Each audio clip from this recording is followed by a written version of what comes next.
Hey everybody, this is Pastor Brandon with our next episode of the Fandom Pastor.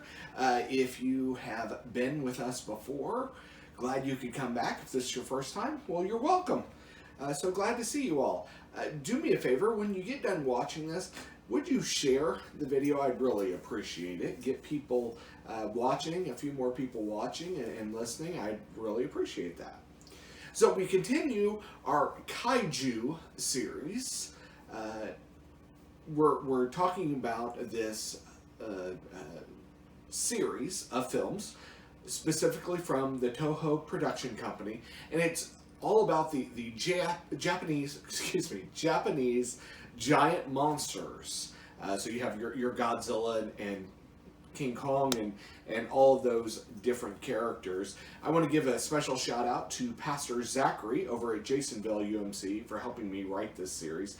He's a far more of an expert on this series than I am. So if you picked up on the clue from last time, the character we are talking about is Rodan. It's the big winged creature.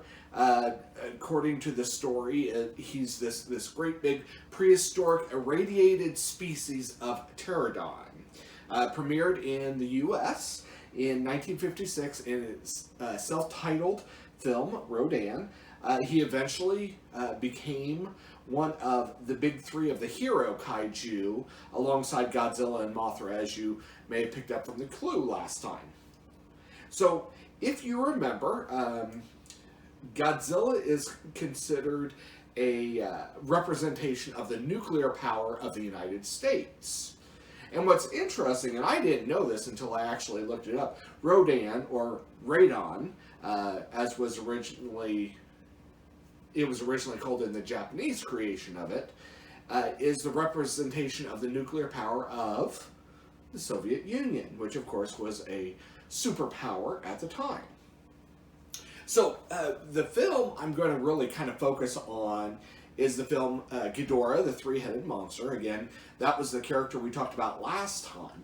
Now, this was the first time, again, that Godzilla, Mothra, and Rodan actually worked together. This is where they really started becoming the heroes.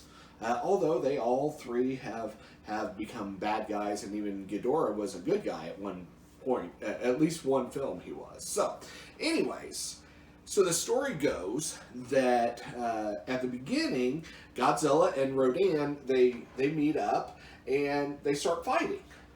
Now Mothra shows up and is trying to encourage them to stop, to stop fighting so they can all work together to defeat Ghidorah, which is, of course, the big bad of that particular film. So Mothra, if you don't remember the story, has these two twin fairies, these two twin girls who actually can understand the creatures, and they're able to actually translate the roars and growls and all that for the benefit of the human characters, kind of helping tell the story that's going on. And according to Mothra's friends, the two little fairies, Godzilla and Rodan feel like they're being bullied by the humans and that they see no reason why they should help them with their problems. Basically saying, hey, Ghidorah is the humans' problems, we don't care, we just want to fight each other.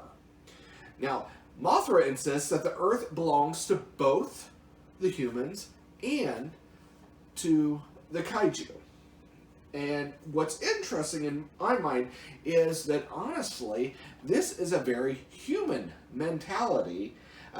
Why should we help others with their problems? Why should we care? That's their problem, it's not ours. They can deal with their problem, I'll deal with my problem, we'll all be good.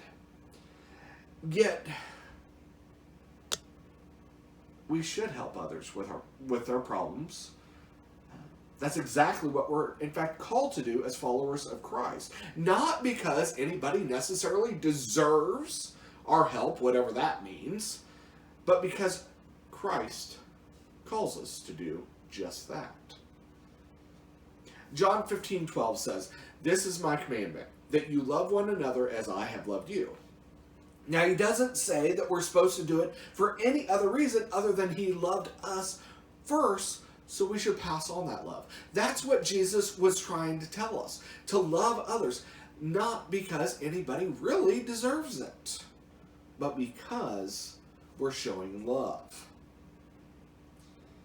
Now, Rodan and Godzilla eventually help Mothra in defeating Ghidorah, and it's not because the humans are nice or anything else, but because they're called to do so. Mothra, again, is such a great representation of almost a Christ-like character, in that Mothra is seeking connection to everybody, and showing love and protecting each other and watching out for each other. And Rodan, I think, is a good representation of us as humans and how we need that guidance. We need that direction to realize that we all are connected. We all are part of each other's lives, and it's so important that we help each other. We lift each other up. We bring each other together into one life together.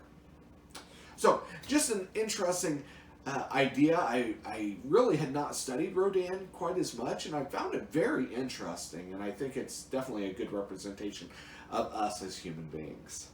So join me in a couple weeks as we actually will finish our Kaiju series with my personal favorite. And I have mentioned this particular character before, and again, it is my absolute favorite. So thanks, God bless, and I'll see you in a couple weeks.